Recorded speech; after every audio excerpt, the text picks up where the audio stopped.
morning.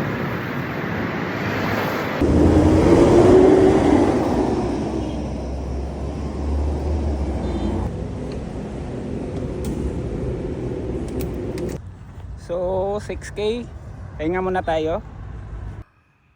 So ayun guys, nag-slow down tayo for the past 2 weeks.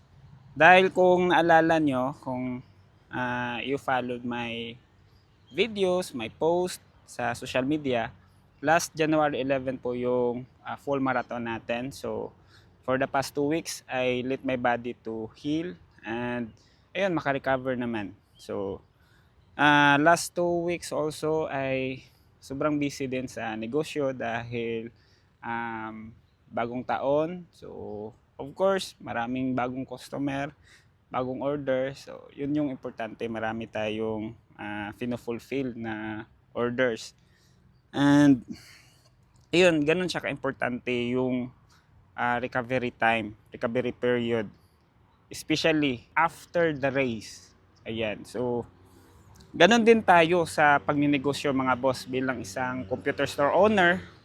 Ganon siya ka-importante na meron tayong recovery time, recovery period.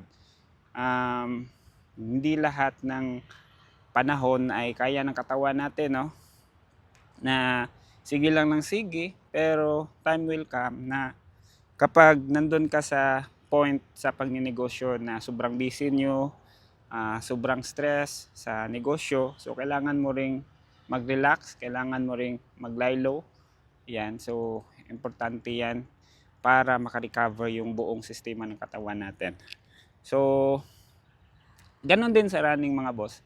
Sa recovery period pala, yan yung pinaka-importanting part because that is where the magic happens. Kapag nagpahinga ka, you let your body heal and recover. Doon siya nagiging malakas yung muscle mo, doon siya nag-i-improve. Ganon din po sa pagninegosyo natin na minsan yung time na nagre-relax ka, yung time na nagpapahinga ka, yun pa yung time na pinaka-productive ng buhay mo. Dahil naiisip mo yung mga bagay na hindi mo maisip-isip kung nandun ka sa field or kung nandun ka sa shop mo. So kaya ganun siya ka-importante na mag-relax din tayo. So yun lang naman yung message ko. So keep running. Ciao, bye!